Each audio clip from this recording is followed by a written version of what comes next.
Hi hello నమస్తే welcome back to my channel Pradeep Tammadi Zindagi. So ఈరోజు video ఏంటంటే మీ దుస్తులు తొందరగా కలర్ పోవడానికి చినిగిపోవడానికి మీరే కారణం అంటే మీరు ఒప్పుకుంటారా? మీరు ఒప్పుకున్నా ఒప్పుకోకపోయినా ఇదే 100% నిజం. మీరు కొత్తగా దుస్తులు కొనుక్కున్నప్పుడు వాటి లేబుల్స్ పైన వివిధ రకాల సింబల్స్ అయితే ఉంటాయి. వృత్తాకారంలా, తర్వాత త్రిభుజాకారంలా, చతురస్రాకారంలా, అందులో కూడా మళ్ళీ ఇంటు మార్కులు, డాట్స్, ఇట్లా వివిధ రకాల సింబల్స్ అయితే ఉంటాయి. ఆ సింబల్స్కు ఒక్కోదానికి ఒక్కో అర్థం అయితే వస్తుంది. ISO ఇంటర్నేషనల్ ఆర్గనైజేషన్ ఫర్ స్టాండర్డైజేషన్లో భాగంగా ఈ సింబల్స్ని అయితే అభివృద్ధి చేసిరు.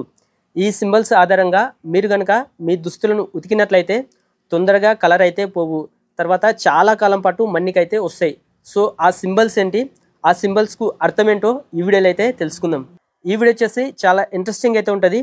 ఈ వీడియోకు నేను ఒక 1000 లైక్స్ అయితే టార్గెట్ అయితే ఇస్తున్నా. మీరు కనుక 1000 లైక్స్ టార్గెట్ పూర్తి చేసినట్లయితే ఇలాంటి మంచి మంచి వీడియోలు ముందు ఇంకా ఎన్నో అయితే చేస్తా. ఫస్ట్ అయితే వీడియోకి లైక్ చేసి మొత్తం చూడండి.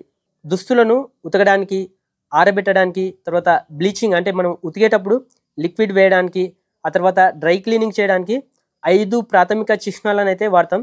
సో ఆ చిహ్నాలు, ఆ గుర్తులు ఏంటో ఇప్పుడైతే తెలుసుకుందాం. ఫస్ట్ అయితే దుస్తులను ఉతకడానికి సంబంధించిన సింబల్స్ గురించి అయితే తెలుసుకుందాం. వాష్ టబ్లోకి చేయి చాచినట్లుంటే ఆ దుస్తులను చేతితోనైతే ఉతకాలి. వాష్ టబ్ పైన ఇంటు మార్క్ కనుక ఉంటే ఆ దుస్తులను ఎట్టి పరిస్థితుల్లో ఉతకొద్దు. సో వాటిని ఏం చేయాలంటే డ్రై క్లీనింగ్ అయితే చేయించాలి.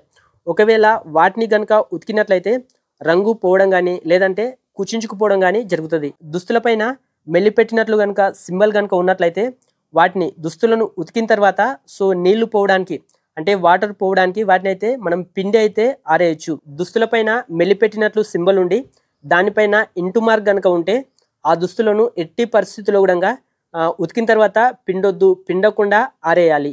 ఇప్పుడు వచ్చేసి వాషింగ్ మిషన్లో దుస్తులు ఎలా ఉతకాలో ఆ సింబల్స్ గురించి అయితే తెలుసుకుందాం. దుస్తులపైన వాష్ టబ్ ఆకారం కనుక ఉంటే ఆ దుస్తులను వాషింగ్ మిషన్లో ఏ సైకిల్లోనైనా అంటే ఏ సెట్టింగ్లోనైనా ఉతకొచ్చని అర్థం.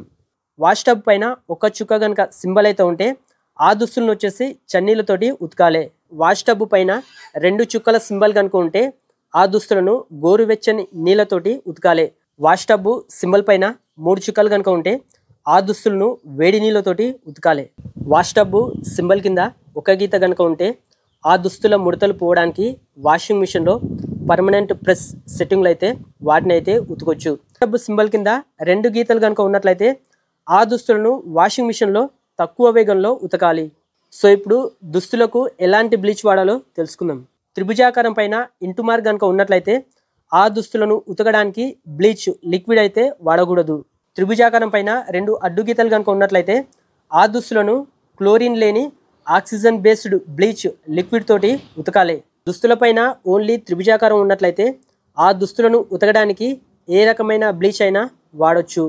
సో ఇప్పుడు దుస్తులను ఎలా ఆరబెట్టాలో తెలుసుకుందాం. చతురస్రాకారంలో వక్రరేఖ ఉన్నట్లయితే ఆ దుస్తులను గాలిలో ఎండకు ఎక్కడైనా ఆరేయచ్చు.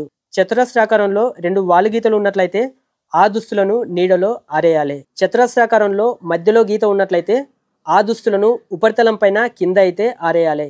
చతురస్రాకారంలో 3 నిలువు గీతలు ఉన్నట్లయితే ఆ దుస్తులను నిలువుగా వేలాడదీసి ఆరేయాలి. చతురస్రాకారంలో వృత్తాకారం ఉన్నట్లయితే ఆ దుస్తులను వాషింగ్ మిషన్లో లేదా డ్రాయర్ వేడి గాలికి ఆరబెట్టవచ్చు. చతురస్రాకారంలో వృత్తం ఉండి దానిపైన ఇంటు మార్క్ కనుక ఉన్నట్లయితే ఆ దుస్తులను వాషింగ్ మిషన్లో ఆరబెట్టకూడదు. అట్లనే వేడి గాలికి అంటే డ్రాయర్ వేడి గాలి కూడా ఆరబెట్టకూడదు. సో ఇప్పుడు దుస్తులను ఎలా ఇస్త్రీ చేయాలో తెలుసుకుందాం. ఐరన్ బాక్స్ పైన ఇంటు మార్క్ కనుక ఉన్నట్లయితే ఆ దుస్తులను ఇస్త్రీ చేయొద్దు. దుస్తులపైన ఓన్లీ ఐరన్ బాక్స్ సింబల్ కనుక ఉన్నట్లయితే ఆ దుస్తులను ఇస్త్రీ చేయొచ్చు. ఐరన్ బాక్స్ సింబల్ పైన ఒక చుక్క 1 డాట్ కనుక ఉన్నట్లయితే ఆ దుస్తులను లో హీట్లో అయితే ఇస్త్రీ చేయాలి.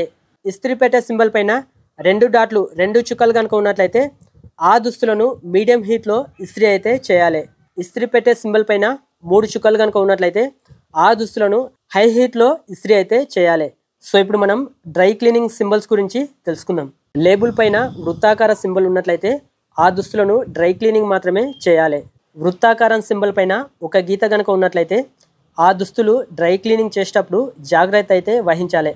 వృత్తాకారం సింబల్ పైన 1 కంటే ఎక్కువ గీతలు ఉన్నట్లయితే ఆ దుస్తులను డ్రై క్లీనింగ్ చేసేటప్పుడు ఇంకా ఎక్కువ జాగ్రత్తలు అయితే తీసుకోవాలి.